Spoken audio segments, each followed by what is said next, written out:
یہ قرآن پڑھنے والے یہ اللہ کے دربار میں ہمارے سفارشی ہیں، اور یہ اللہ کا ایک اپنا نظام ہے۔ اچھا جس کے بچے نہ ہوں وہ کیا کرے؟ یہ بھی تو ایک بڑا مسئلہ ہے۔ اگر اولاد ہی نہیں ہے وہ کس کو حافظ قرآن بنائے؟ لیکن اللہ کی رحمت بہانے ڈھونڈتی ہے۔ جو حافظ بن رہے ہیں وہ ان کے ساتھ محبت کرے، جو قرآن پڑھ رہے ہیں وہ ان کے ساتھ تعاون کرے، ان اداروں کے ساتھ جڑا رہے۔ اللہ کی غیر یہ گوارہ نہیں کرے گی کہ حافظ قرآن کے اپنے ماں باپ کے سر پہ تو اللہ سونے چاندی اور ہیرے جواہرات کے تاج رکھ دے، اور جو بیچارہ ریڑی والا، ٹانگے والا، بے اولاد، جس کے بچے حافظ نہیں بن سکے لیکن چلتے چلتے کبھی مدرسے میں چندہ دے رہا ہے، کبھی مدرسے والے طلباء کو محبت سے دیکھ رہا ہے، کبھی کچھ جو یہ کرنے والے اللہ انہیں جہنم میں ڈال دے۔ اللہ کی غیرت گوارہ نہیں کرتی۔ جیسے والدین کو نوازا جائے گا، مدرسے کے طلباء سے محبت کرنے والوں کو بھی نوازا جائے گا۔ ایک حضرت تھانوی رحمت اللہ علیہ پسندیدہ واقعات میں ایک واقعہ لکھا ہے۔ یہ احترام جو ہے بڑی چیز ہے، بہت بندے کو نوازتا ہے۔ انہیں ایک واقعہ لکھا، کہا کہ ایک حجام کسی سردار رئیس کے بال کاٹ رہا تھا۔ اچانک ایک مدرسے کا طالب علم آیا، آ کر اس نے کہا بیٹا کیا کرنا؟ اس نے کہا جی بال کٹوانے ہیں۔ اس نے کہا ٹھیک ہے بیٹا پیسے ہیں؟ اس نے کہا ہمارے پاس تو اللہ کا نام ہی ہے، پیسے کہاں آپ کو دیں؟ سیدھی بات، صاف بات کر دی۔ اس نے رئیس زادے سے کہا جناب انتظار کر سکتے ہو کر لو، نہیں کر سکتے کسی اور جگہ چلے جاؤ، میری آل خدا سے تجارت کا ٹائم آ گیا ہے، میں اپنے رب سے تجارت کروں گا۔ میں اس بچے کے حافظ قرآن طالب علم کے بال کاٹوں گا تو دیکھو مجھے کہاں سے کتنا نوازا جاتا ہے۔ ایک زندہ واقعہ سنیے، ہمارے آپ نے اکثر لوگوں نے سنا ہوگا، مان کوٹ سنا اپنے علاقہ کبیر والا کے ساتھ، وہاں پہ مولانا اشرف صاحب رحمت اللہ علیہ ہوتے تھے، مان کوٹ والے۔ ان کا ایک واقعہ ہے ان کی زندگی کا، کہہ رہے زمانہ طالب علمی میں میرے پاس قرآن پاک خریدنے کے پیسے نہیں تھے، قرآن پاک میرا شہید ہو گیا، میں دکاندار کے پاس گیا، اس نے کہا جی 3 روپے کا قرآن پاک، تو میرے پاس 1-1.5 روپے تھا، میں اس کی منتیں کرنے لگا کہ یار میرے پاس پیسے نہیں ہیں، مجھے قرآن پاک دے دیں۔ اچانک دیکھا وہاں ایک چودھری کھڑا ہوا تھا کہ اس نے کہا بیٹا تم قرآن پاک پڑھتے ہو؟ کہا جی دکان میں سب سے اچھے کاغذ والا جو قرآن پاک ہے وہ لے کر آؤ۔ انہوں نے کہا جی وہ تو 4 روپے کا، کہا وہ لاؤ، مجھے چھوڑو اس بات کو۔ اس نے لے کر کہا بیٹا یہ لے لو اور اس پہ قرآن پاک یاد کرو اور میرے لیے دعا کیا کر لو۔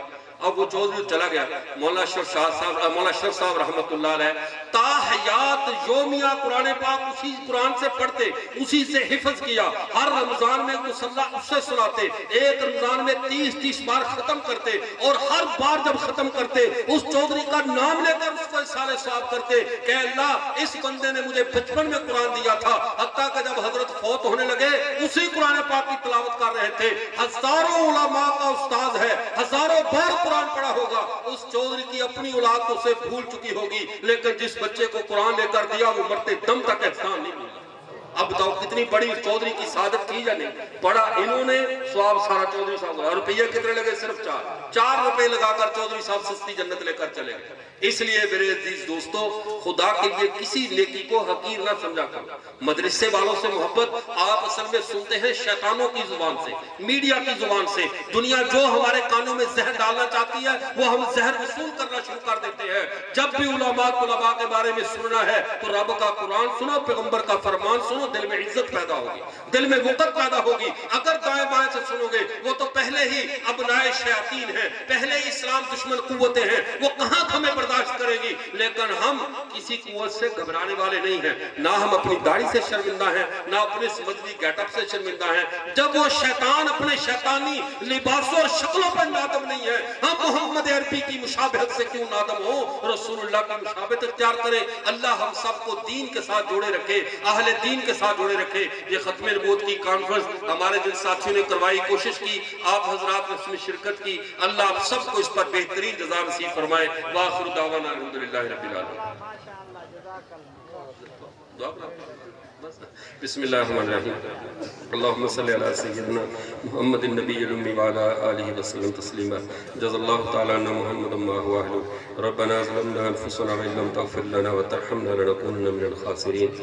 یا اللہ تو غفور رحیم ہے، ہماری مجلس کے تمام حاضرین کی اپنی حاضری کو اپنی بارگاہ میں قبول فرما۔